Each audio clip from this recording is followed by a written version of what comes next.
सज्जनों और देवियों, इस दुखमय सारहीन संसार में आकर के जीवन की सफलता किसमें है? सारहीनता को सारहीनता समझ लेना, दुख को दुख समझ लेना और उससे मुक्त हो जाना, यही जीवन की सफलता है। संसार सारहीन है। अखबार वाले भी जब किसी बड़े पुरुष का शरीर छूटता है तो वो लिखते हैं, अमुक समय में उस महापुरुष ने इस असार संसार का त्याग कर दिया। ये बात मेरे दिमाग में टच हुई राजस्थान में कई वर्ष पूर्व। मेरा कार्यक्रम था तो एक स्कूल में मेरा निवास था। उस स्कूल की दीवार में अखबार का एक कतरन चिपका था।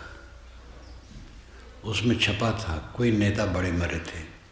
तो अखबार वाले ने लिखा था कि अमुक समय में उस महापुरुष ने इस असार संसार का त्याग कर दिया। अखबार वाले प्रायः बात करेंगे तो कहेंगे कि आप लोग असार असार खा करके संसार को, मनुष्य को निकम्मा बना दिए, और स्वयं कहते असार संसार को छोड़ गए।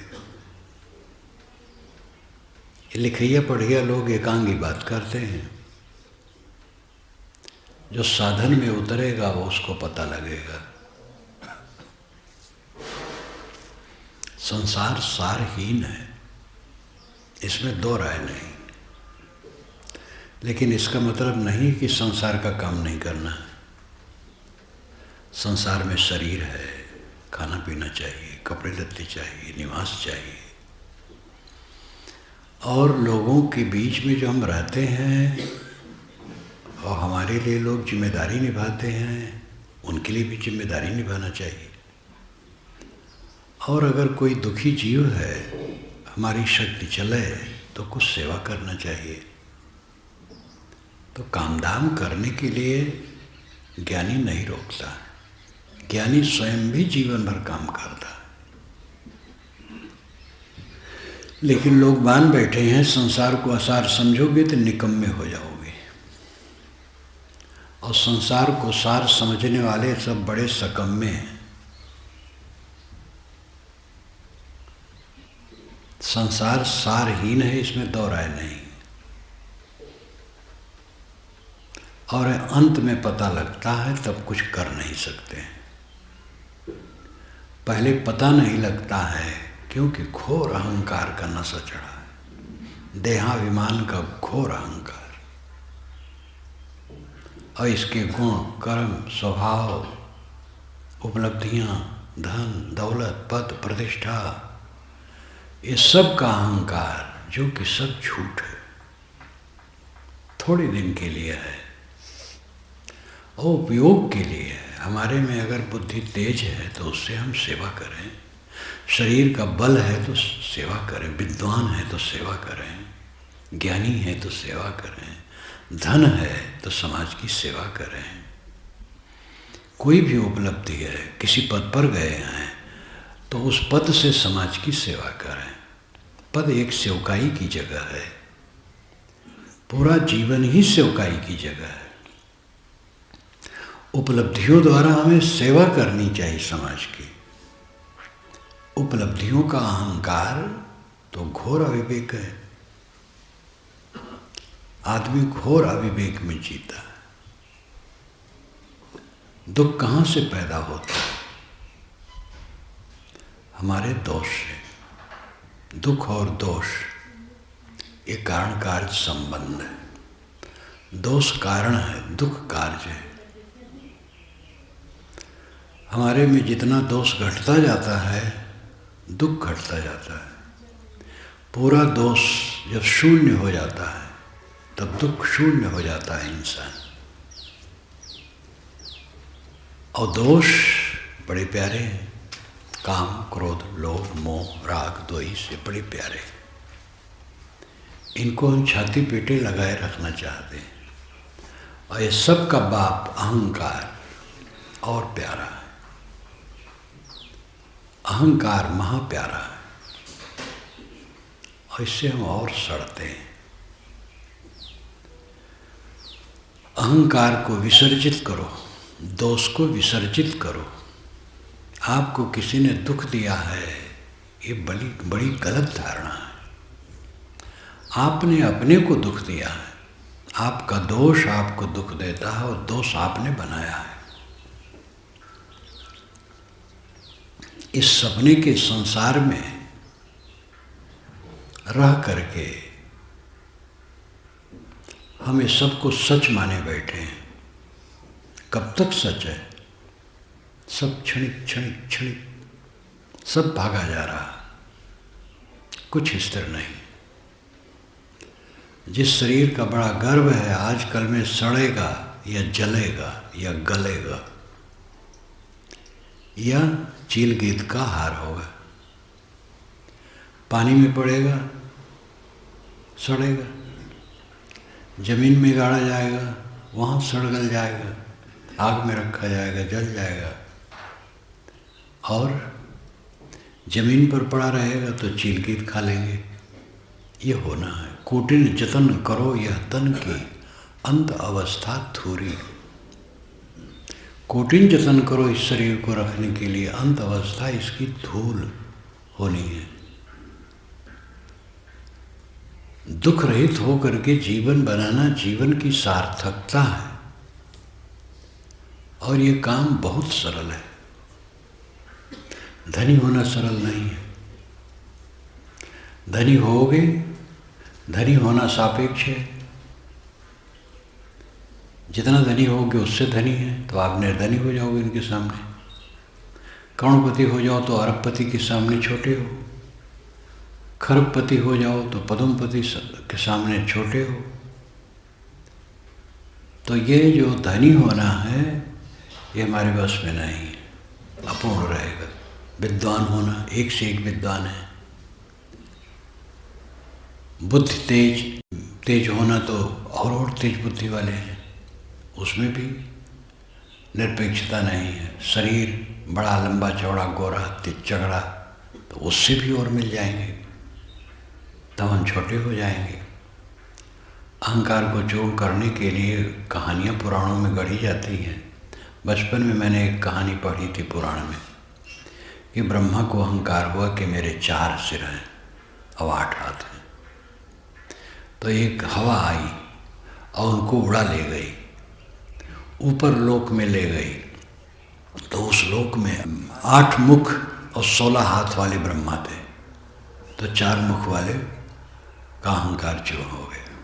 तो 8 मुख वाले का अहंकार हुआ, तो वहाँ भी हवा आई। तो ऐसे वो बड़ा क्रम बताया। 100 मुख वाले यहाँ पहुँचे तो उनको अहंकार हो गया, तो और हवा आई। तो एक जगह सब जितने ब्रह्मा है पहुँचे तो वहाँ देखे कि अनंत हाथ सिर पैर, तो सबका अहंकार दूर हो गया। तो ये तो बातों को समझाने के लिए कहानी है। उपलब्धियाँ स्वतंत्र नहीं होती हैं, उपलब्धियाँ पूर्ण नहीं होती हैं, उपलब्धियाँ अपूर्ण होती हैं। संत लाओ त्से ने लिखा है कि जो करता है उसका पूरा नहीं पड़ता है, जो नहीं करता है उसका पूरा पड़ता है। तो अनुवादक जो इंग्लिश में अनुवाद किया 100 वर्ष पूर्व साल्लेगी हैं, तो उन्होंने कहा कि लिखा कि ये पाठ दोष लगता है। उनका कुछ और रहा होगा लेकिन उल्टा पलटा हो गया लिखते पढ़ते। ये पाठ दोष है। जो करेगा उसका पूरा होगा, जो नहीं करेगा उसका कैसे पूरा होगा। लाओ जी लिखते हैं जो करता है उसका पूरा नहीं होता है, जो नहीं करता उसका पूरा होता है। ये पाठ दोष है। जब मैंने पढ़ा, मेरे सामने बात कही गई, मैंने कहा कि पाठ दोष नहीं है, बिल्कुल यथार्थ है। अनुवादक विद्वान है, साधक नहीं है। साधक न होने से साधक की बात समझ नहीं सकते। करने से चीज़ें मिलती हैं, न करने से शांति मिलती है। न करने का अर्थ यहाँ यह नहीं है कि कुछ न किया जाए। न करने का अर्थ है संकल्प शून्य अवस्था में चला जाए, अक्रिय अवस्था। लाओ त्से ने कहा है इस अक्रिय अवस्था को समझने वाले दुनिया में बहुत कम लोग हैं। और हैं, उस समय वो सोचते थे, आज भी सोचा जा रहा है, और पहले भी लोग सोचे हैं। महाभारत में बात आती, वेदों में बात आती है। अक्रिय अवस्था में चला जाना, इस चीज को बहुत कम लोग समझ। जो साधक होगा वो समझेगा, और देश विदेश में जो पक्के साधक हैं वो समझे हैं। करने से पूरा नहीं होता है, न करने से पूरा होता है। करने का मतलब है मेहनत करना, हाथ पैर से काम धंधा करना, और उसमें कभी पूरा नहीं पड़ेगा। जितना धन कमाएंगे उतना कम लगेगा, जितना पद मिलेगा कम लगेगा, जितनी चीजें मिलेंगी कम लगेंगी, सब समय अपूर्ण अपूर्ण अपूर्ण अपूर्ण। किसी युवक को बड़ी सुंदरी पत्नी मिली, कुछ दिन के बाद लगा आंखें छोटी हैं, अब वही खटक रहा है। आंखें तो बड़ी बड़ी हैं लेकिन गुस्सा बहुत है इसको। मिली थी तो गुस्सा नहीं की थी, अब तत्काल मिलने कौन गुस्सा करे, लेकिन जब व्यवहार आया तो गुस्सा करती, वो परेशान है। और बातें हैं, कुछ और बातें हैं। एक तो अपने पति को, उसको लगा कि इसका हाथ थोड़ा छोटा है, बड़ा गुस्सा, उस पर थूक दी एक बार, अंत में तलाक भी हो गया।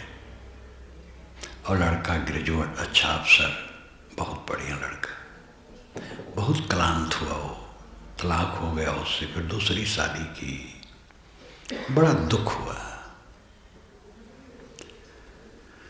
जब हम उपलब्धियों के लिए आकर्षित होते हैं, उपलब्धियां हो जाती हैं, तब उपलब्धियां निरस लगती हैं। युवक युवती के लिए आकर्षित होता है, जब युवती को पा जाता है तब उदासीन हो जाता है, तब लगता है सुख नहीं। बच्चे के लिए आकर्षण होता है, बच्चा मिल जाता है तब उदासीनता हो जाती है। कोई भी दुनिया की उपलब्धि है, उपलब्धि होने के बाद असंतोष लगता है। सर्वत्र अपूर्णता है, करने से अपूर्णता होती है, न करने से पूर्णता होती है। न करना, इच्छा छोड़ देना, निष्काम। फिर संकल्प छोड़ देना, निसंकल्प, संकल्प विकल्प रहित दशा। फिर परमानंद। जब निसंकल्प अवस्था में पहुंच गया, पूरी निष्क्रियता है, महापरमानंद। व्यवहार करता है तो संकल्प तो करता है, लेकिन वो निसंकल्प ही उसका संकल्प है। देखना उसका न देखना है, करना उसका न करना है, संकल्प करना भी न संकल्प करना है। ऐसी उसकी वासना दग्ध बीज हो जाती है, जैसे मेंथल गैस में बांधी जाती है और फिर जला दी जाती है और तुरंत और राख हो जाती है। लेकिन जब तक वो टूटती नहीं तब तक प्रकाश देता है। इसी प्रकार विवेकवान का जो साधना में पक गया है, उसका मन मेंथल की तरह जल जाता है। लेकिन जब तक टूटता नहीं है शरीर तब तक वो प्रकाश देता है। वो काम करता है लेकिन नहीं करता है, वो देखता है लेकिन नहीं देखता है, सुनता है नहीं सुनता है। वो करते हुए भी अकर्मी है, कर्म करे और रहे अकर्मी, ऐसी युक्ति बतावे, ये साहब ने कहा। लाओ त्से हों, कबीर हों, बुद्ध हों, महावीर हों, और भी दुनिया की जो संत पुरुष हैं पहुँचे हुए, वो अनुभव किए हैं। आप भी कर सकते हैं, कोई भी कर सकता है। बहुत सरल रास्ता, बहुत सरल। उपलब्धियों में सरलता नहीं है। भारतवर्ष में 1 अरब से अधिक आदमी हैं, सब प्रधानमंत्री होना चाहिए, कैसे होंगे? प्रधानमंत्री तो एक हुए। एक प्रधानमंत्री है, उसको हटा करके एक हो सकता है। अब सब लोग चाहे कैसे होगा? संसार में अपूर्णता है, चारों तरफ अपूर्णता। पूर्णता है न चाहना, इच्छा निवृत्ति, पूर्णता है। ये हमारी कमजोरी है, अहंकार कामना के अधीन है। और हम पाने के चक्कर में हैं, और पाने के चक्कर में पड़ करके सारा क्लेश, राग द्वेष, पाने की ख्वाहिश जिसकी मिट गई, राग द्वेष मिट गए, शीतल मन। और राग द्वेष विहीन मन में क्लेश होता ही नहीं। कोई बाहर से गाली दे, खूब दे, ललकार दिया जाए, और भैया दो, क्यों चुप हो गए, मारना हो थोड़ा मार भी लो, कोई हर्ज नहीं, करो निंदा खूब। एक महात्मा की तो कहानी आती है कि एक युवती कन्या गर्भवती रह गई, तो जब गर्भ दिखाई दिया तो पिता ने कहा, कहाँ से गर्भ हुआ? अब वो हीला वाली करती रही, बच्चा पैदा हो गया। क्या बता? तो कहे जो बाहर कुटी में महात्मा है उनसे हुई। और गांव का एक युवक था, उससे हुआ था, लेकिन युवक को बताओ तो उस घर से झगड़ा हो, और महात्मा को बता देने पर महात्मा बेकार हैं, उनके ऊपर चला जाएगा, ठीक रहे। तो उसने महात्मा को बता दिया। तो उसका पिता गुस्सा में उसके बच्चे को उठा करके ले जा करके, और उसको भी ले जा करके कहा, लो ये तुम्हारा जन्माया, तुम ही पालो। बच्चे को दे आया। महात्मा चुप रहे। बकरी वकरी दूध मंगा करके उसको पिलाने लगे और बच्चे को पालने लगे। अब चारों तरफ से महात्मा के लिए घृणा हो गई, आना जाना वहाँ बंद। लड़की को इधर अंतर्दाह होने लगा कि मैंने एकदम निरपराध संत को अपराधी बताया। महीनों अंदर अंदर जलती रही। कई महीने बीत गए तो वो नहीं संभाल पाई। नींद नहीं आवे, खाना नहीं हजम हो। पिता से कही, पिताजी ये गांव में जो अमुक लड़का है उससे हमें गर्भ रह गया था, लेकिन उस घर से लड़ाई झगड़ा बढ़ेगा इसलिए महात्मा को बता दिया। मैंने बड़ा पाप किया। तो गए। पहले जब लड़का को ले गए, बच्चे को ले गए थे महात्मा के पास, वो कहे तुम्हारा पैदा किया हुआ है, तुम पालो। तो महात्मा ने कहा था ऐसा है, तब पाला। अब जब गया कहा महाराज आप क्षमा कीजिए, आपका नहीं है। महात्मा ने कहा ऐसा है। इतना ही कहा दोनों बार। धन्य है महात्मा। वो ये भी नहीं कहे कि भाई हमारा नहीं है, क्यों परेशान करते हो, हम लोग सामने आए तो जरा कहेंगे।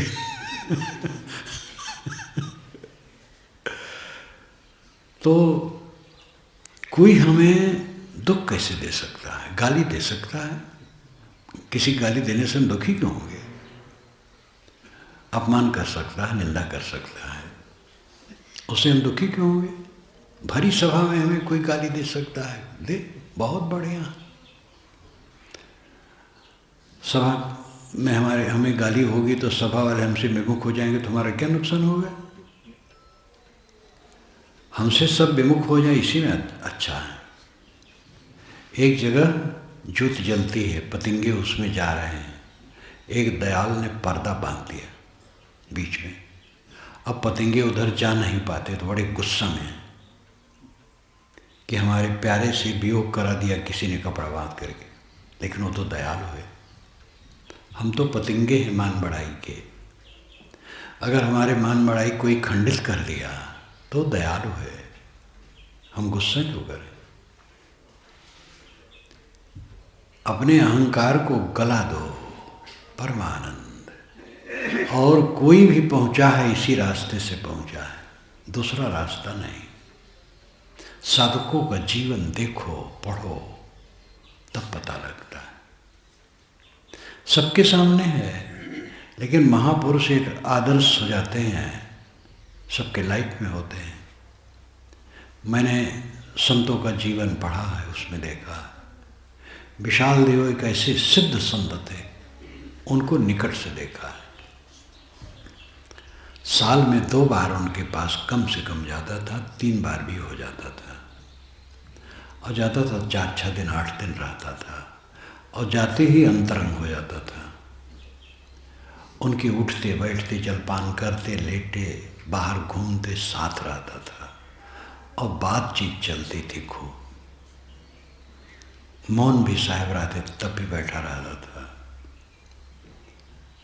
और देखा कि उनके सामने कैसा कैसा प्रपंच है, क्या क्या कहा गया, क्या क्या उल्टा उल्टा उनके लिए लिखा गया, क्या द्वंद्व मचाया गया।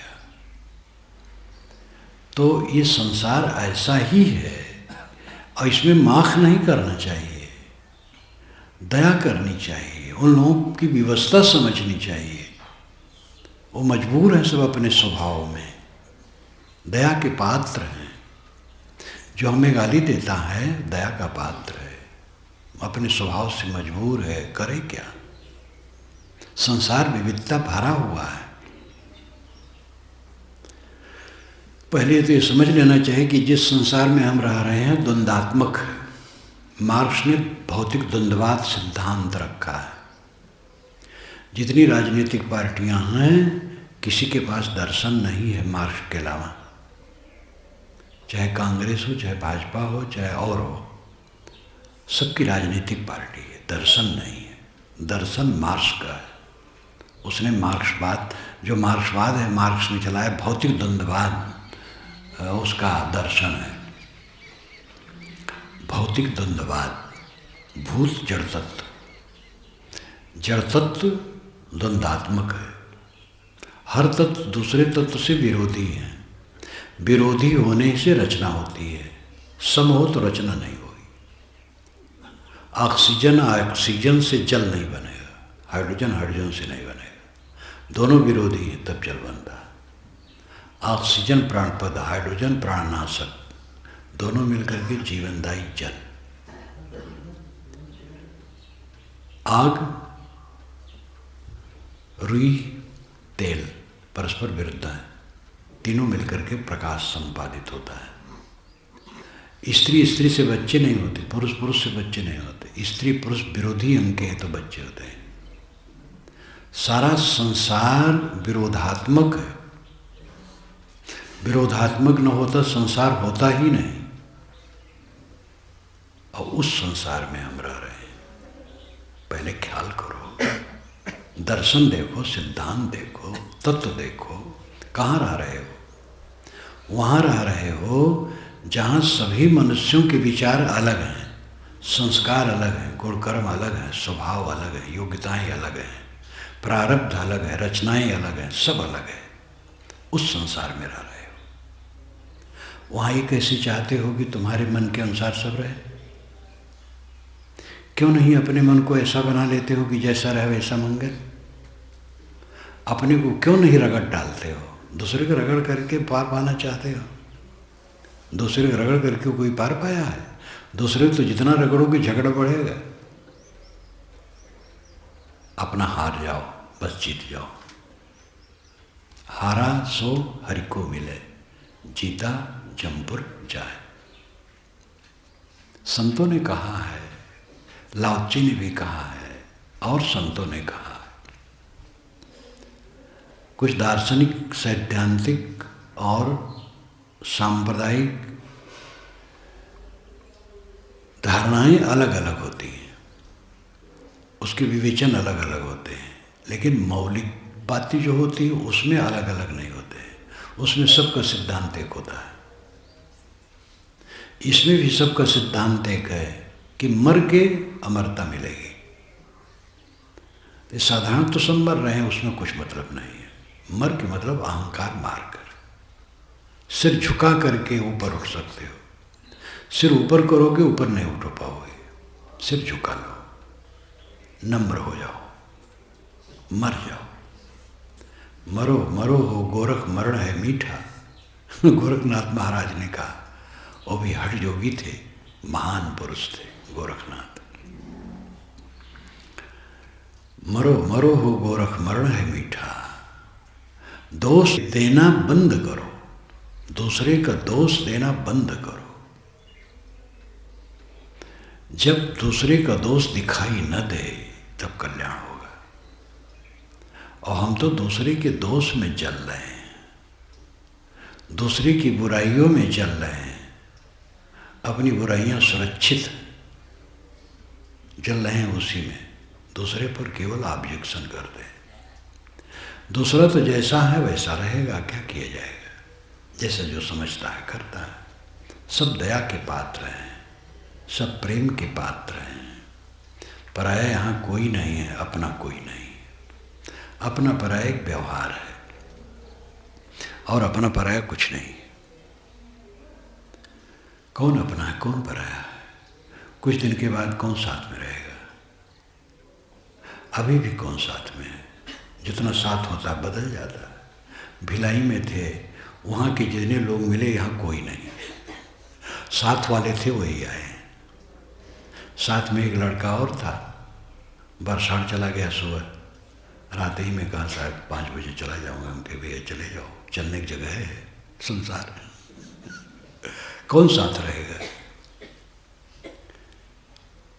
जितना हम मानते हैं कि हम बड़े बड़े प्रेमी हमारे हैं, एक एक करके वो चले जाएंगे। लेकिन कब तक के मित्र हैं? कोई भी शांति नहीं पा सकता है दूसरे में दोष देखकर, और दूसरे द्वारा अपने पर किए हुए अनुकूल प्रतिकूल व्यवहार में जो मन रखेगा वो शांति नहीं पाएगा। दूसरे ने अनुकूल व्यवहार किया, उसमें मोह करो, फिर बंधो। किसी ने प्रतिकूल कर दिया, उसके बैर में बंधो, नरक भोगो अच्छी तरह। ना अनुकूल लोग रहेंगे ना प्रतिकूल लोग रहेंगे, सब छूट जाए। जीवन का जितना हिस्सा बीता है उसी में देख लो, कितने प्रेमी चले गए, कितने बैरी चले गए, कोई न रहा। कितने लोग हमसे बैर करते थे फिर प्रेम करने लगे थे, कितने प्रेमी हैं वे बैर करने लगे, और बैर करके फिर उदासीन हो गए, मध्य हो गए, फिर बैर नहीं करते थे। ये तमाशा है संसार। अपना स्वयं तमाशा न बनो। एक रस बुद्धि, सदा एक रस रहना कर्तव्य है।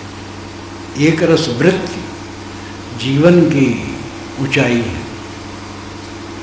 तो जीवन में सफलता यह है कि सारहीन संसार में और दुखमय संसार में सदैव दुख रहित होकर के रहना, और सब समय दुख रहित होकर के जीना बहुत सरल है। नम्र हो जाओ, बस केवल नम्र हो जाओ, बस सुख है सुख है। अहंकारी तो अनाद काल से रहे, नया अहंकारी नहीं बनना है। जितना अहंकार रहा है उतने बहुत है, और उसको गलाना है। अपने अहंकार को गला दो पूरा का पूरा। तन करी मन करी वचन करी काहू दूषित नाहि, तुलसी ऐसे संत जन राम रूप जगमाए। गोस्वामी जी की वैराग संदीपनी की ये पंक्ति है। वैराग त्रिवेणी में वैराग संदीपनी उनकी पूरी दी गई है, प्रवचन उस पर है। तन करी मन करी वचन करी काहू दूषित नाहि, तुलसी ऐसे संत जन राम रूप जगमाए। जो तन से मन से वाणी से किसी को किसी की बुराई नहीं करते हैं, वे संत जन तो राम रूप है, वही असली राम है। तो इसलिए ये रास्ता बड़ा सरल है, सस्ता है, कठिनाई से रहित है। बस सब तरफ से सिर झुकाओ, नम्र रहो, निष्काम रहो, और अपने को देखो। अपने अंदर का जो पाप है उसको भस्म करो। पहले ये स्वीकारना ही बड़ा मुश्किल, हमारे में पाप है। हम आदमी हमारे में पाप है, कोई कह दे तुम्हारे में पाप है तो लाठी लेंगे हम। पाप नहीं है तो ये कचड़े का शरीर क्यों धारण किए हैं? टट्टी पेशाब की पोटली बांधे घूमते हैं जो दुख से भरी है, और एक ठोकर लग जाए तो पच्चदे हो जाएगा, और एक टोकरी मलबा सड़क पर हो जाएगा बस। और इस दुख भरे शरीर को लेके घूम रहे हैं, पाप नहीं है तो वैसे ही है। पाप हमारे मन का पाप हमें दुख देता है। अपने पाप को स्वीकारो और उसको भस्म करो। पाप पूरा भस्म हो जाए, क्लेश रहित मन, आनंद कंद, सब समय सुखी। और जो सब समय सुखी रहता वो किसी के दोष के बखान में नहीं पड़ता। बड़ाई छोटाई, प्रशंसा ज़्यादा करना और निंदा करना है दोनों गलत। कभी किसी की अच्छी बात की प्रशंसा कर दी, ज़्यादा वो भी करने की आवश्यकता नहीं। बुराई तो किसी करने नहीं है, सब भले हैं, सबसे बुरा मैं हूँ। अपनी बुराई को निकालो, दुख रहित होकर के जियो। बहुत सरल रास्ता, बहुत सरल रास्ता। दुख रहित रहना बड़ा सरल है। अब अहंकार गांठना, लड़ाई झगड़ा करना तो वहाँ कांटा का रास्ता है। इसी कांटे के रास्ते में अनाद काल से हम भटकते। संसार कांतार भयंकर जंगल में हम आज तक भटक रहे हैं। बोध प्राप्त करो, स्वरूप बोध। आप कौन हैं, किसमें फंसे हैं? आप शुद्ध चैतन्य हैं, निर्मल हैं, निर्विकार हैं। आप स्त्री नहीं हैं, पुरुष नहीं हैं, काले गोरे नहीं हैं, धनी निर्धन नहीं हैं, विद्वान अविद्वान नहीं है, बुद्धिहीन बुद्धिमान नहीं है। आप शुद्ध चैतन्य हैं। देह संबंधित समस्त चीज़ें, क्षणिक प्रकृति की वस्तुएं, सबका अहंकार स्वीकार दो और विनम्र होकर के अपने मन को देखो। मन के सारे विकारों को भस्म करो और करते करते मन के सारे विकार भस्म हो जाएं। बस परम सुख परमानंद इसी में जियो। सज्जनों और देवियों, जीवन गुजर और उन्नति ये दो काम हैं। जीवन का गुजर करें और उन्नति करें। जीवन गुजर पहले है, तब उन्नति की बात है। अगर भोजन ठीक से न मिले, वस्त्र न मिले, झोपड़ी भी नीचू झोपड़ी न हो, नीचू पानी बरसता है, अगर चूता है तो ठीक नहीं। घर नीचू होना चाहिए, चाहे झोपड़ी हो। घर हो, भोजन हो, कपड़े हो, गुजर बसर ठीक से हो, तो ये गुजर बसर की बात हुई। इसके बाद उन्नति। उन्नति जो लोग समझते हैं वो ये समझते हैं बड़े पद में चला जाना, बड़ा धन होना, परिवार लंबा हो जाना, स्वामी लोगों का भी बड़ा मठ हो जाना और चेले चाटी ज़्यादा हो जाना, नेता हो जाना, प्रसिद्ध हो जाना, प्रतिष्ठित हो जाना, ये उन्नति समझते हैं। ये भी उन्नति है। लेकिन असली उन्नति क्या है? असली उन्नति का अर्थ है ऊपर। उन्नति का शाब्दिक अर्थ होता ऊपर उठना। ऊपर उठने का अर्थ है दुखी न होना। उन्नति किसकी है? जो दुखी नहीं होता है। धन दौलत और दुनिया की चीजों में बहुत बढ़ गया और दुखी है, तो उन्नत कहाँ है? दुनिया की सारी उन्नति वालों को देखिए, वो सब दुखी है। रामायण महाभारत दोनों आप देखिए, दुख से भरा है। राजे महाराजे रो रहे, दशरथ रो रहे, कैकेयी कौशल्या घर में रो रही, राम वन में रो रहे हैं, सीता जी लंका में पड़ी रो रही हैं, कौरव पांडव रो रहे हैं। दुर्योधन ने जुआ में जीत करके पांडवों का भी राज ले लिया, लेकिन अंदर से भयभीत है। पांडव तो बेचारे वनवासी होकर रो ही रहे हैं।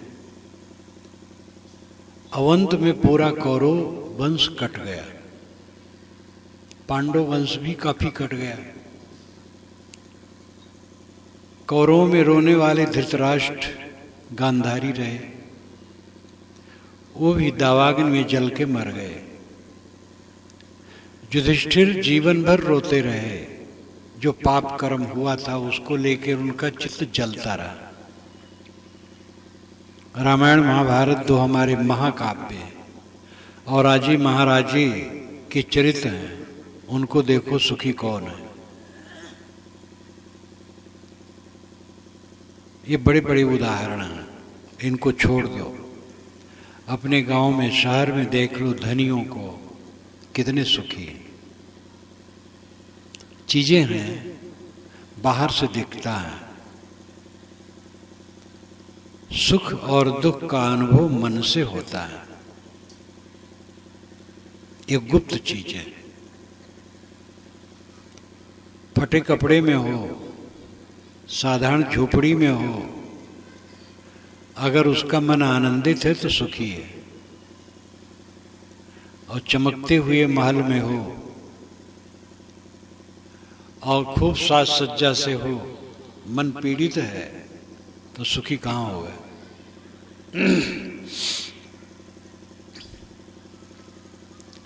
सुख और दुख के साधन बाहर नहीं है। हम मानते हैं कि सुख का साधन ऐश्वर्य है, सुख का साधन संतुलित मन है, ऐश्वर्य नहीं है। ऐश्वर्य दिखावा है। जैसे भोजन, असली भोजन क्या है? उबला हुआ भोजन, पानी में उबला हुआ हो वही असली भोजन है। भात तो पानी में उबाला ही जाता है, दाल भी उबाली जाती है, सब्जी भी, सब्जी में पानी होता है उसमें उबल जाता है, जिसमें नहीं पानी होता है तो पानी में उबाला जाता है। आटा पानी में भिगा करके सेका जाता है, वो भी एक प्रकार का उबला है, लेकिन उसमें हम मसाले और तेल डाल करके खराब करते हैं। हमारे देश से लगा हुआ चीन देश है, मसाला वो लोग जानते ही नहीं, सब उबला हुआ खाते हैं। फॉरेन में अनेक देश ऐसे हैं जहां उबला हुआ सब खाते हैं, नमक नहीं खाते हैं, मसाले नहीं खाते हैं। भारत में नमक मसाला का बड़ा प्रचार है। गर्म देश है, यहाँ तो नमक मसाला और नहीं होना चाहिए। असली भोजन है सादा, ना उबला खाओ, मिर्च मसाले ज़्यादा न खाओ। सरल भोजन जो सुपाच्य भोजन है गरीबों का, वही असली भोजन है। तला बघारा, छौंका, मिष्टान, पकवान कभी थोड़ा मोड़ा ठीक है, बराबर ये चीज़ ठीक नहीं। तन ढकने के लिए कपड़े हैं और कुछ नहीं, रहने के लिए मकान है। ये सबके बराबर नहीं होते हैं, बराबर हो नहीं सकते हैं। सबका पुरुषार्थ अलग अलग है, बुद्धि अलग अलग है, योग्यता अलग अलग है, इसलिए सबका बराबर नहीं होगा। मार्क्स का विचार चला तो साम्यवाद, समाजवाद और साम्यवाद ये सिद्धांत रखा गया।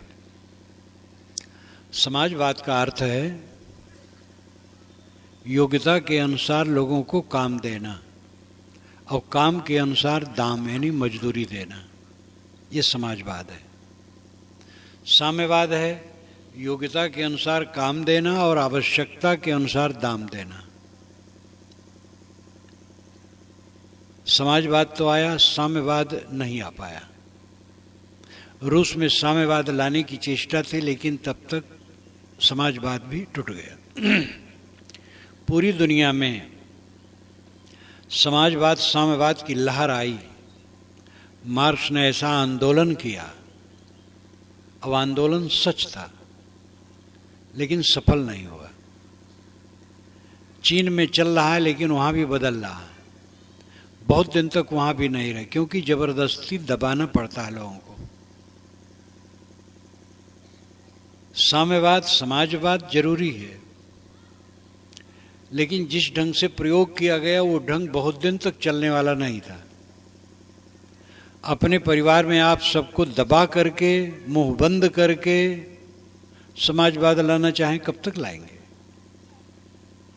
इसलिए जनतंत्र द्वारा ही समाजवाद साम्यवाद जितना लाना हो अच्छा है। सबसे अच्छा तंत्र जनतंत्र है। मनुष्यों को कहने सुनने बोलने की छूट, स्वतंत्रता, और फिर विवेक से नियंत्रण। तो मार्क्स ने जैसा सोचा था, सोचना तो अच्छा था, लेकिन प्रयोग जैसा किया गया वो प्रयोग सफल होने वाला नहीं था। अंततः जनतंत्र द्वारा ही समाजवाद लाना उचित है, और समाजवाद की जरूरत है, साम्यवाद की जरूरत है। ये होने पर भी सबकी योग्यता अलग अलग है। मार्क्स तो सब नहीं हो गए, एंगल्स लेनिन तो सब नहीं हो गए, योग्यताएं अलग अलग हैं। योग्यताओं के अलग होने से बाहरी स्थितियां अलग हो जाती हैं, लेकिन सुख दुख उस पर निर्भर नहीं करता है। सुख दुख निर्भर करते हैं अच्छे बुरे विचारों पर। आप स्वयं अंदाजिए, जिस घर में आप हैं, जिस स्थिति में आप हैं, उसी में कभी आप सुखी रहते हैं, कभी दुखी रहते हैं। सवेरे उठे और कोई एक बात खटकने वाली याद आ गई, चाहे वो वैसी बात नहीं, लेकिन मान लिया मन, और दुख से भर गए। अब एक घंटों मन में चला, पीड़ित रहे, धीरे धीरे वो विचार मन से उतर गए और अनुकूल बातों की कल्पना आ गई, वो मन में छा गई, अब सुख हो गया। घर वही है, परिवार वही है, शरीर वही, पैर बटोर के बैठो। सभा में कोई पैर फैला के न बैठे, और अगर न बैठ पावे तो उठ करके पीछे चला जाए। चीजों को लेकर के सुख की कल्पना करना महाभ्रम है। मन की स्थिति से सुख और दुख का अनुभव होता है। मन चंचल है, महत्वाकांक्षी है, इच्छा वाला है, अहंकारी है, वो दुखी रहेगा। मन शांत है, सरल है, निर्मानी है, महत्वाकांक्षा नहीं रखेगा, सहज प्राप्त में संतुष्ट रहेगा, वो सुखी रहेगा।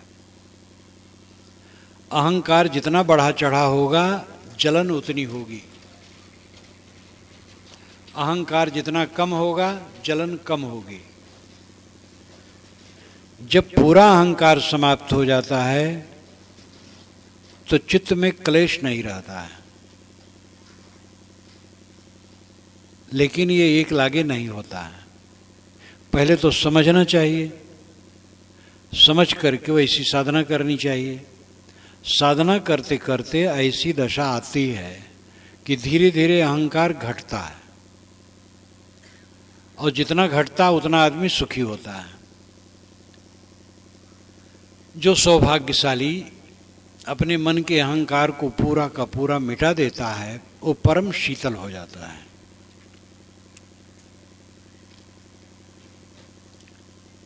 ये अवस्था जब आती है तो आदमी पूरा आनंद कंद है। इसलिए सुख दुख की अनुभूति हमारे चित्त पर निर्भर है, पदार्थों पर नहीं। पदार्थ वही हैं, लेकिन दिन में कई बार आप सुखी हो जाते, कई बार दुखी हो जाते हैं। एक पूंजीपति है, नौजवान, वो अपने नन्हे मुन्ने बच्चे को गोद में ले करके पुचकार रहा है। पत्नी सामने खड़ी है, व्यंजन थाल में रख दी है, जीम रहा है, पत्नी से मीठी बातें कर रहा है, बड़ा मन आनंदित है। इतने में फोन आता है, उठा लेता है वो। उधर से आता है कि अमुक व्यापार में 10 लाख का घाटा हो गया।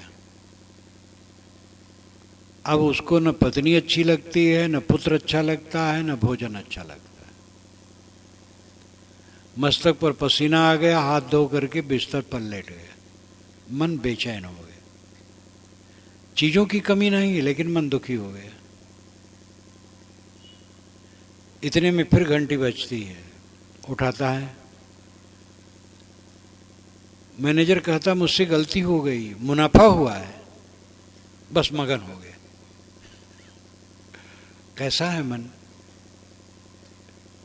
मन के उतार चढ़ाव में सुख दुख की अनुभूति होती है, और मन पर लोग ध्यान नहीं देते हैं। मन ठीक रहना चाहिए, ये ध्यान नहीं देते हैं, कलह करते हैं। माँ बाप से कटुवचन, बच्चों से कटुवचन, भाई से कटुवचन, पत्नी से, पति से कटुवचन कहते हैं। अहंकार में भरे, मीठ वचन नहीं बोल पा रहे हैं। साथियों के प्रति सरलता और प्रेम नहीं है। त्रुटियों की कल्पना कर ली, उसी त्रुटि कल्पना को लेकर के मन विकारग्रस्त कर लिए। त्रुटि तो सबसे हो जाती है व्यवहार में। मैं बोल रहा हूं तो इसमें भाव और भाषा की त्रुटि आ सकती है। आप लोग मौन हैं, क्यों त्रुटि होगी? जो बोलता है उससे कहीं भाव में त्रुटि हो जाएगी, कभी भाषा में त्रुटि हो जाएगी। और जो मौन है उससे क्या त्रुटि होगी? जो काम करेगा उससे काम बनेगा और बिगड़ भी जाएगा। करने से दोनों आता है। इसलिए त्रुटि किससे नहीं होती है? साथियों की त्रुटियों पर हमारी नजर रहती है, अच्छाइयों पर नहीं। इसलिए हम साथियों से वितृष्णा रखते हैं, उदासीन, खिन्नता। घर घर कलह का कारण यही है। साथियों में गुण देखो, दोष नहीं। दोष कोई आए हैं तो प्रेम पूर्वक उनके निवारण करने के लिए राय दो। स्वयं पवित्र आचरण से रहो और साथियों को पवित्रता की सीख दो। दूसरों को हम पवित्र आचरण संपन्न नहीं बना सकते हैं, राय भर दे सकते हैं। अपने को पूरा पवित्र कर सकते, हमारे में बल है। लेकिन हम साथियों में कलह करते हैं, दूसरे को पूरा शुद्ध देखना चाहते हैं और अपना अशुद्ध रहते हैं। सुख और दुख की अनुभूति मन से है। अब आदमी अपने मन को बिगाड़ के रखता है। खाने की लोलुपता, पहनने की लोलुपता, रुपए पैसे की लोलुपता, अधिकार और सम्मान की लोलुपता, प्रतिष्ठा की लोलुपता, मान बढ़ाई की लोलुपता, तमाम लोभ और लालच हमारे चित्त को विकारग्रस्त करते हैं और चित्त विकारी हो जाता है। रामायण के अनुसार लंकाधिपति रावण पूरे भूमंडल पर सबसे अधिक ऐश्वर्यवान और बलवान था। जब विश्वामित्र दशरथ के पास गए हैं कि मैं यज्ञ करता हूं तो राक्षस लोग विघ्न करते हैं, मैं क्रोध करूं तो मेरा यज्ञ ठीक नहीं होगा, इसलिए उसकी रक्षा के लिए आप राम को दे दीजिए। दशरथ ने कहा राम तो 16 वर्ष की उम्र से भी कम उम्र के हैं। 16 वर्ष, ऊन नाम कम, 16 नाम 16, 16 वर्ष वाल्मीकि रामायण में आया है। 16 वर्ष से भी कम उम्र के हैं, वे राक्षसों से क्या लड़ेंगे? मैं चलूंगा। लेकिन अगर रावण है तो मैं नहीं जाऊंगा। रावण के सामने मेरे जाने की हिम्मत नहीं है। दशरथ भी रावण से कांपते थे। तो रावण वेद विद्वान, धनी, ऐश्वर्यवान, प्रतापवान, विश्व में चमकता था, लेकिन सुखी कहाँ था? पराई स्त्री की प्रशंसा उसने सुनी और बौखला गया। सुपनेखा ने कहा कि सीता को मैंने दंडकारण्य में देखा है, वैसी सुंदरी स्त्री मिलना दुर्लभ है। वो पागल हो गया। सुपर्णरेखा का नाक कान कटवा लिए थे राम, ये बात जमती नहीं है। राम जैसे शीलवान किसी अबला के नाक कान कैसे कटवा लेंगे? अगर वो कहती मुझसे शादी कर लो, तो इससे कोई नाक कान क्यों कटवा लेगा? न शादी करो। नाक कान काटने की बात पीछे से प्रक्षेप हुई है। मैंने रामायण रहस्य में सब लिखा है। सुपर्णरेखा ने सीता की सुंदरता का वर्णन किया है, इसलिए रावण विक्षिप्त हो गया सीता के लिए। समुद्र पार किया, तपस्वी का वेश बनाया, सीता को छला जबरदस्ती उठा ले गया। इतना घिनौना काम करने वाला सुखी कैसे हो गए? सुखी होना तो संतुष्ट होना है, वो बुरा काम कैसे करेगा? तो सुखी कहाँ था? ना औरंगजेब सुखी था, न बाबर सुखी था, न दुर्योधन सुखी था। कहाँ कौन सुखी था? बड़े बड़े राजे महाराजे सुखी कहाँ थे बेचारे? आज भी नेता लोग सुखी हैं? बड़े बड़े मंत्री एक एक गबन करते हैं अरबों खरबों का, और इसीलिए पार्टी से निकाले भी जाते हैं। जो न्यायी नेता होता अपनी पार्टी से उनको निकाल देता है। जब से भारत आज़ाद हुआ तभी से ये चल रहा है। जवाहरलाल नेहरू ये काम करते थे, जो गड़बड़ होता था उसको निकाल दे। इंदिरा ने भी किया, आज सोनिया कर रही है। दूसरी पार्टी में भी जो गड़बड़ करने वाले हैं और अच्छे बड़े नेता हैं तो उनको निकाल देते हैं। खरबों खरबों का गबन करते हैं नेता लोग, सुखी कहाँ है? हमारी दृष्टि सदैव ऐश्वर्य पर है और हमें भ्रम है ऐश्वर्य में सुख है। सोने का मृग सबको दिखाई देता है, राम ही सोने के मृग के पीछे नहीं दौड़े, हम सब दौड़ रहे हैं। सोने का मृग कहीं होता है? कहीं नहीं होता है।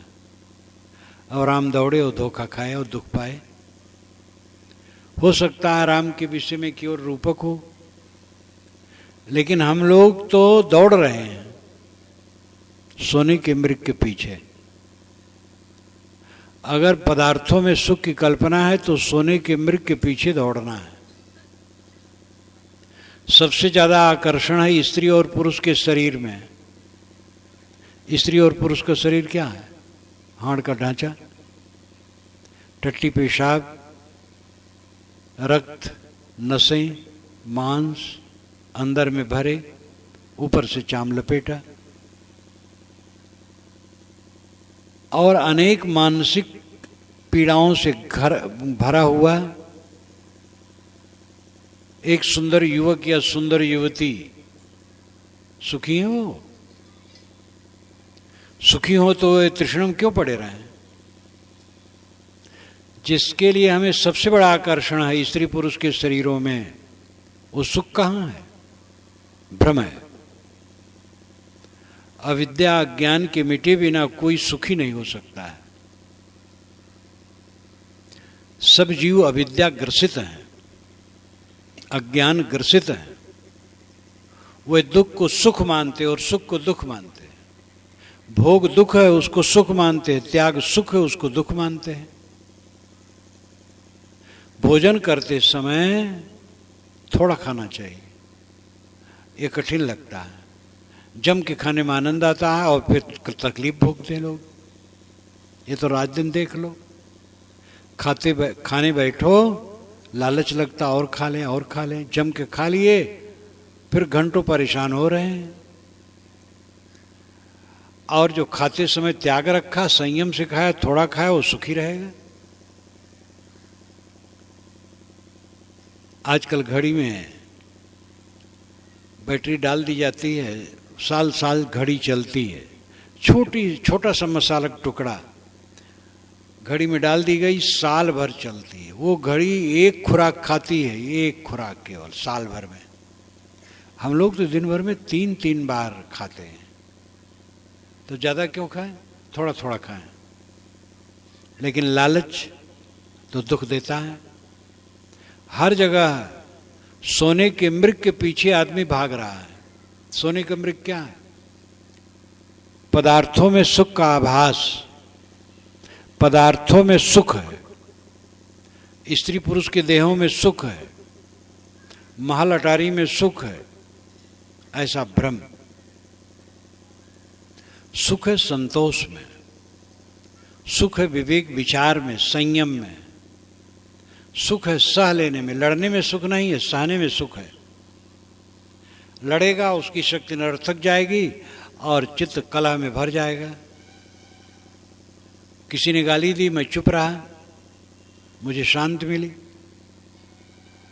और जिसने गाली दी उसको ही पश्चाताप होगा कि हमने गलत किया। अगर हमने भी गाली दी तो और वो गाली देगा, दोनों की आग बढ़ेगी। वीर वह है जो गाली सह ले और गाली न दे। सुख दुख का अनुभव मन से होता है, और मन बहुत सूक्ष्म है, बहुत हल्का सा है।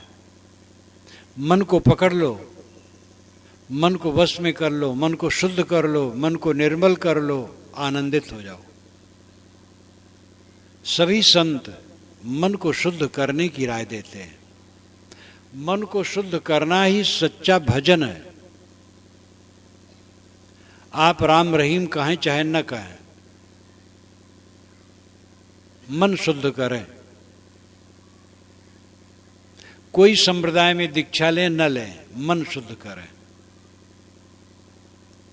मन की शुद्धि से पूरा जीवन सुखमय हो जाता है। बीज से अंकुर, पौधे, फल फूल निकलते हैं, ऐसे मन बीज है। मन निर्मल है, संतुलित है, संतुष्ट है तो आनंद होगा। मन में कलह है तो जब बोलेंगे तो कट बोलेंगे, विकार आएगा, तकलीफ होगी। इसलिए सबको ये समझना चाहिए कि सुख है शांति, और वो तब संभव है जब मन संतुलित हो। मन में ही शांति है, मन में ही अशांति है। मन में शांति है, पूरा जीवन सुख है। मन में अशांति है, पूरा जीवन दुख है। इसलिए सब लोग अपने मन को ठीक करने का प्रयास करो। ज्ञान के ग्रंथ पढ़ो, संतों के सत्संग से विचार लो, और अकेले में बैठ करके विचारो, अपने चित्त को शुद्ध करो। अपने मन को हरदम देखो कि मन में क्या उठता है। बैर, कलह, क्रोध ये सब न उठे, हटा दो। शील, क्षमा, दया, करुणा, प्रेम ये सब विचार में लाओ, मन शीतल रहेगा। इसलिए एक मन को ठीक कर लो, सब ठीक हो जाए। एक साधे सब साधिया, सब साधे एक जाए। जैसे सींचे मूल को फूले फले अघाए। ये साहब की साखी है, दोहा है। दोहा को साखी कहते हैं। एक साधे सब साधिया, एक मन को ठीक कर लिया उसने, मानो सबको ठीक कर लिया। और मन को ठीक नहीं किया, बात ठीक करता रहा तो सब बेकार हो गया। केवल मन को ठीक करो, हरदम मन पर डटे रहो। मन में विकार आने न दो, मन में अहंकार और दोष आने न दो। मन को निर्मल रखो, पूरा जीवन निर्मल हो जाएगा और फिर परम सुख शांति का अनुभव होगा। मैंने कहा था जीवन निर्वाह और उन्नति, ये मनुष्य के जीवन में दो चीज़ें हैं। निर्वाह तो बिल्कुल भौमिकी चीज़ है, मूल चीज़ है। और कुछ हो चाहे न हो, पेट भरना चाहिए, तन ढकना चाहिए, सोने की जगह चाहिए।